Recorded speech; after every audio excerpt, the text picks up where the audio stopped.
In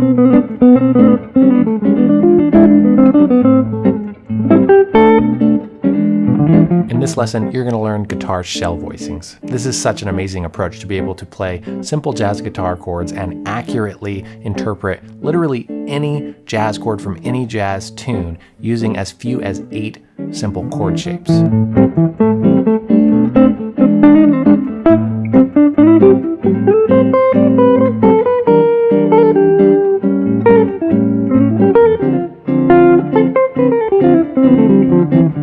For years, I've been teaching this shell voicings method, and I even put the whole approach into a free PDF booklet called Any Jazz Chord. In this video, we're just going to go through that method exactly as it's laid out in that PDF booklet. So if you want to get a copy and follow along, you can grab it from the link in the description or go to soundguitarlessons.com/anyjazzchord. So imagine that you are jamming with some friends.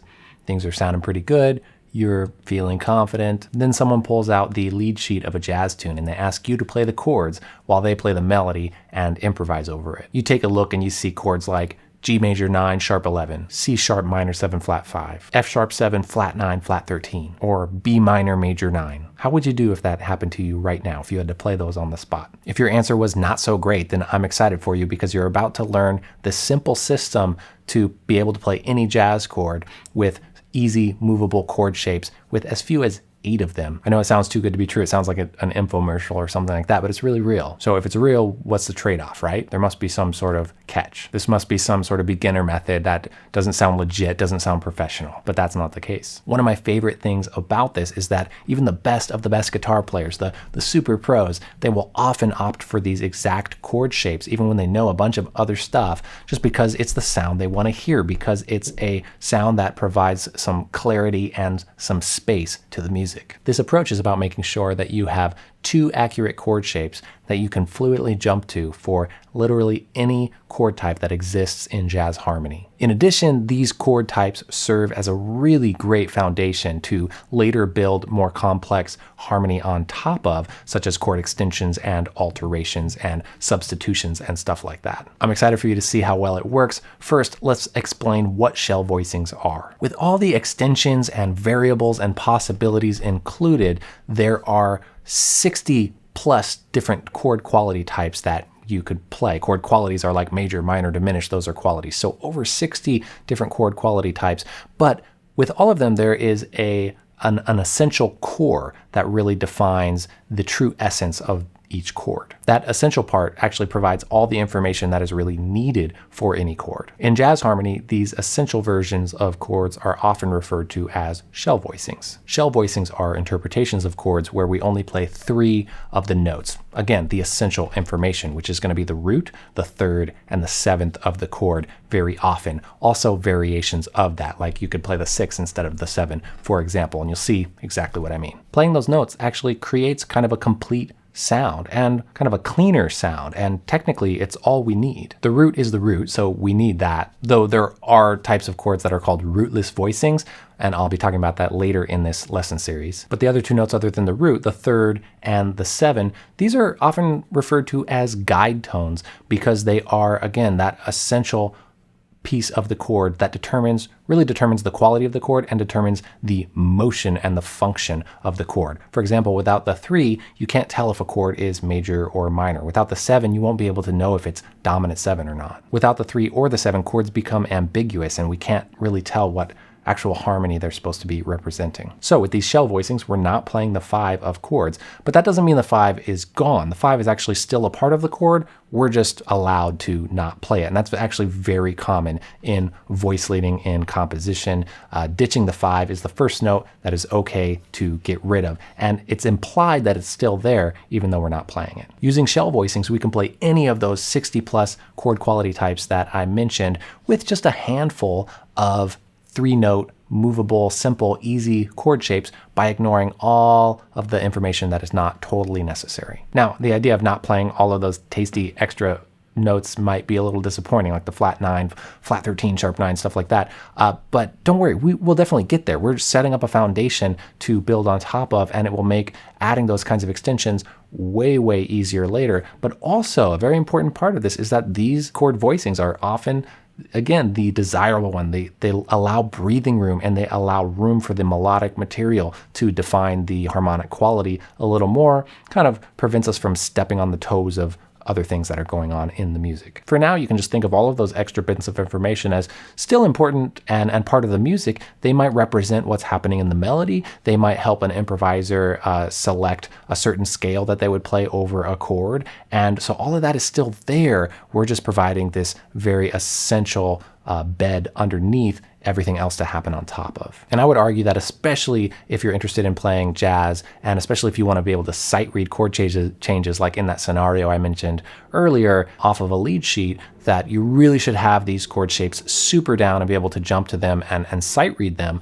before worrying about adding too many extra other type of chord shapes and extensions. Now let's go over all the shapes you need, and after that we will put it to the test on a bunch of jazz tunes. Any jazz chord can indeed be played with 8 shapes, but we're going to learn 2 versions of each shell voicing. So we're going to have 16 shapes total, a version off the 6th string and a version off the 5th string. I recommend memorizing the shell voicings that are rooted off the 6th string first, and then adding the 5th string chords after that to make it a little easier to move around the fretboard. That being said, we're going to go through each chord type, and I'm just going to give you both shapes at once, 6th string and 5th string version. And just as a side note, you can definitely play shell voicings off of the 4th string and off of even the 3rd string as well, but where they're most commonly played is off the 6th string and 5th string, and having 2 options for each chord type is plenty. All right, shape number 1 is major 7. You'll see that I have the spelling of the chord, the full spelling, 1, 3, 5, 7, and the 5 is included in the spelling because again, it is a part of the chord, we're just not playing it. So remember that we're not playing the 5 even though those spellings are there. I also have the chord symbols that often represent these chords, like MAJ7 or capital M7, triangle 7. Those could all mean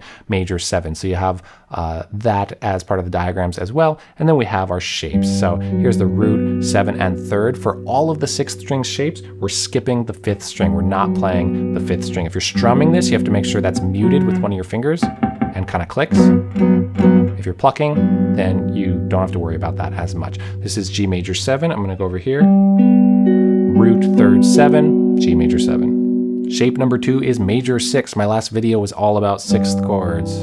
So this is a 6th chord without the 5, root 6 3. That's our shell voicing. Off the 5th string, root 3rd 6th. That's our shell voicing. Shape number 3 is dominant 7, root flat 7 3 off the 6th string, and root 3rd flat 7 off of the 5th string. Shape number 4 is minor 7, root flat 7 flat 3 off the 6th string. Notice that when I go to the 5th string, the top 2 notes just flip, root flat 3 flat 7. So we had root flat 7 flat 3, root flat 3 flat 7. So just an interesting way to look at it. Our next chord type is minor 7 flat 5. This is also called half diminished. This is its own chord type, but the difference between minor 7 and half diminished is that the 5 is flat. So it's spelled 1 flat 3 flat 5 flat 7. We're not playing 5s for shell voicings, so we get a freebie. This is still shape number 4, but you use the same shape as minor 7 when you are interpreting half diminished. And you see all those crazy symbols there, a circle with a line through it, or minor 7 flat 5, or all of those could mean this chord, half diminished, or minor 7 flat 5. So we have that same shape here, root flat 7 flat 3, root flat 3 flat 7. Shape number 5 is dominant 7 sus 4. A few videos ago I talked about sus chords. This is a sus chord with a flat 7 in it. Root, flat 7, 4. The 4 replaced the 3. This will often resolve to the normal dominant 7 before it moves on, but by itself also can just be hanging out. Okay, 5th string, root, 4, flat 7. Shape number 6, minor 6. This was also in the last video, talked about minor 6 chords and their theory. We have the root, the 6, and the flat 3. That's a minor 6 chord. That's the mysterious spy soundtrack chord. And we have root, flat 3, 6 off the 5th string. Okay, we're still on shape number 6 because we get another freebie here. Minor 6 and diminished 7 use the same shape, but with different spellings. So I'll show you a different chord diagram with the different spellings, but the shape is the same. Diminished is spelled 1 flat 3 flat 5 double flat 7. Don't worry about what that means right now, double flat 7. That's not what we need to get into at the moment, but just know that it's labeled as that. So we have root, double flat 7, and flat 3. What used to be the 6, we're now calling double flat 7. They are the same note. That's called inharmonic equivalent. Root, flat 3, double flat 7. So those are the same shape when you see diminished 7 or minor 6. And again, the reason they're the same shape is because the only difference between minor 6 and diminished 7 structure-wise is the flat 5. So diminished 7 has a flat 5, minor 6 does not. We're not playing 5s, that's why we get the same shape. So now we're on shape number 7. This is minor major 7. This is a minor triad with a major 7. It's a very crunchy chord. Pretty rarely is used on its own, though it is sometimes. It's very, very often, most commonly seen in this progression. That moving progression, that it's the Stairway to Heaven sound. Triad, minor major 7, minor 7, minor 6 with that moving line there. So 1, 7, flat 3 is minor major 7, or 1, flat 3, major 7, 1, flat 3, 7, off the 5th string. Shape number 8 is major triad. This is down the list because it's actually pretty rare that you'll see it in a jazz tune. If you're, again, flipping through the real book and a bunch of jazz tunes, triads will come up, just not very often. They'll come up more often in more modern compositions, like Pat Metheny uses a lot of triads in his compositions, but traditional jazz tunes and standards very rarely use triads. So here's the shape that we want, root 5, 3. This time we're skipping the D string or the 4th string. And then the voicing the voicing that we're thinking of as rooted off the 5th string, the root is here, but we're actually going to play 5 on the bottom, 5, 3, root. That's just the most compatible way to play a triad. That combines well and actually sounds good when you're playing shell voicings around it. You don't want to be playing a bunch of shell voicings and then suddenly play this big, bold kind of pop music triad. It's just not going to fit. So we get this nice minimal triad that is spaced apart in its own way. That's 8 shapes. We have one more chord type though to address, and that's minor triad. And this is just a repeat of shape number 4 because I want you to interpret any minor triad as minor 7 in this system. That's pretty safe to do. There's maybe a very rare instance where that's not the intended harmony underneath, where a minor triad doesn't kind of imply that a minor 7 could be there, but almost always if you see a minor triad, you are accurately representing the scale that chord comes from by playing a minor 7 shape. So we're repeating that shape, root, flat 3, flat 7, root, flat 7, flat 3.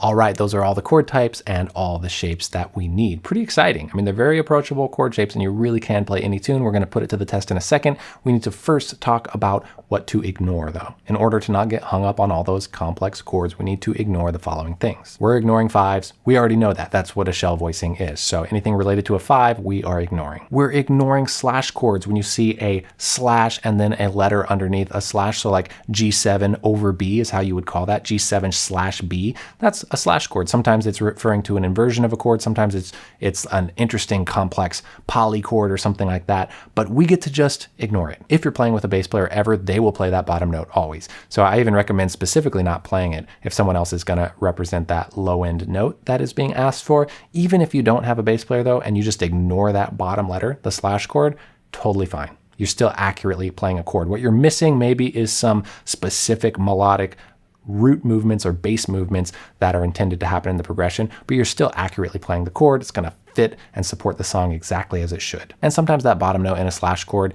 being added actually changes the sound of the harmony significantly, but still for our purposes here, we're just going to ignore it. You're not playing anything wrong by only playing the top part. You're just maybe missing out on adding some crunchiness that's intended in the harmony, but that's totally fine. We are, of course, ignoring extensions. So 9, flat 9, sharp 9, 11, sharp 11, 13, flat 13, all of those, you just ignore them. You can easily learn how to add these later on top of the shell voicings, and that's going to be really fun, and we'll do that very soon in a couple videos from now. But something important to note here, when you see any of these extended numbers alone by themselves, just a 9, like a G9, you have to pretend that it says 7. If you see just G13, you have to pretend that that says 7. So you just turn everything into 7. You see A minor 11, you pretend it says A minor 7. D9, you treat as D7.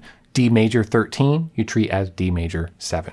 If those extended numbers come after a 7, like G7 flat 13 or A major 7 sharp 11, that's when you just totally ignore them. You obviously just play the first part. All right, we are ready to put it to the test. Let's see if we can play any jazz chord that comes up with just those shapes that I just taught you. Obviously, in order to do this, we need to be able to find note names along the 6th and 5th string. If you're not comfortable with finding the notes along the 6th or 5th string, you can use this diagram that shows them for you. This exact diagram is in the PDF booklet. Grab a lead sheet for any jazz tune. A lead sheet is a version of sheet music that just shows only the melody and the chord symbols. Use whatever resource you want for finding a lead sheet. If you don't have anything, if you just Google a tune name and type in lead sheet, an image should come up for especially popular tunes. But I highly recommend using an application called iReal Pro. It's available on any device, and it's a super awesome resource that tons of jazz musicians are using all the time to access and practice along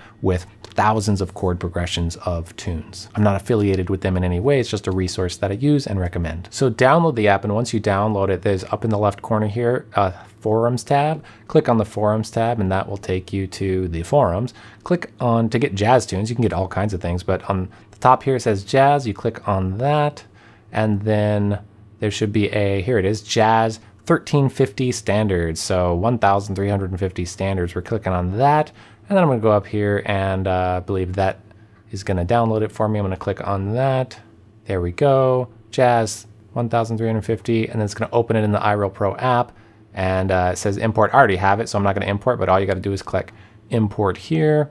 And there we go. Now I have my list here. That's awesome. You're going to have over 1,300 jazz tunes. Here's all these tunes. So now we can just click through randomly and really put this method to the test and see if any chord stumps us. Can we play any chord we find with the shapes I just taught you? This is just a tune that was pulled up here, Dancing on the Ceiling. I don't know this tune at all. Let's go ahead and say, okay, we know how to play F minor 6. I find F major 6, find F, that's F6.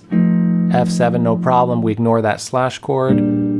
B flat 6, that's B flat major 6, C7, A minor 7, A flat minor 7, G minor 7, C7. They're all available to us. D7, we ignore that flat 9, G minor 7, C7. See, it's all in here. So I'm just going to scan for anything that's going to throw us off. C9 sus, in the B section there, we have G minor 7, and then C9 sus. So we're going to treat it as C7 sus. We certainly have a chord for that. So C7 sus, C7, F major 7, etc. So we don't need to go through all of them. I want to click on a few other tunes, jump around just to really put it to the test. All right, another one, C major 7, B7, E half diminished, and that's the minor 7 shape every time we see that, A7. You see how well this works? I mean, the sound is exactly what we need. B flat 9 is, again, B flat 7. That's dominant 7. You just replace that 9 with a 7. A minor 7, F sharp half diminished, that minor 7 shape. It's everything we need. It really works. Okay, A flat 9, sharp 11. So it takes some getting used to, because you have to think of that as A flat 7 and ignore that sharp 11. So A flat 7, G7, everything's good to go. We got everything we need. Let's do another random one. I'm going to go to a ballad because ballads tend to have some, I want to try to find some weird stuff, because I want it to be challenging to make sure that this system works, right? So, F minor triad. Okay, we're going to treat that as minor 7. And like I said, you're pretty safe doing that. C7, F minor 7, D half diminished. Okay, B flat minor 7. Okay, C7, sus flat 9. So we do the C7 sus. Anything weird? We got a B flat minor 6 down in that section at the bottom there. So that's cool. We haven't seen that yet in our test. Okay, you get the point. We could search through that forever, and we have all those chord shapes we need. Just to demonstrate how it sounds with real music, I'm going to play the chords using just those shapes to a tune, Manha de Carnaval, also called Black Orpheus. I'm going to play the melody on top of it, and so we can hear it in the context of really making music.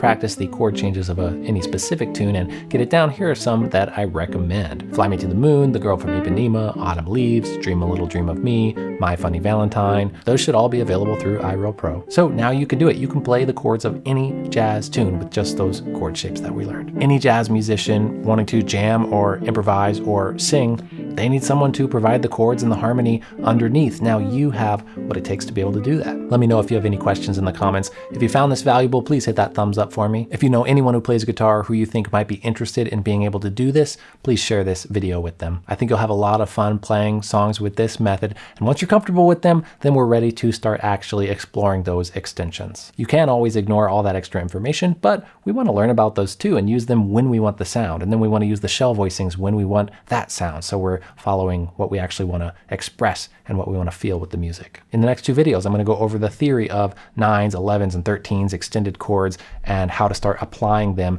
to chords in general in the first video, and then the next video after that to specifically applying them to these shell voicings so we can beef up our jazz playing and provide some thicker textures, again, when and if we want to. So don't miss those videos. I'm Jared from soundguitarlessons.com. This was episode 15 of my series on how to learn guitar chords. See you in another lesson soon. Happy practicing, and thanks so much.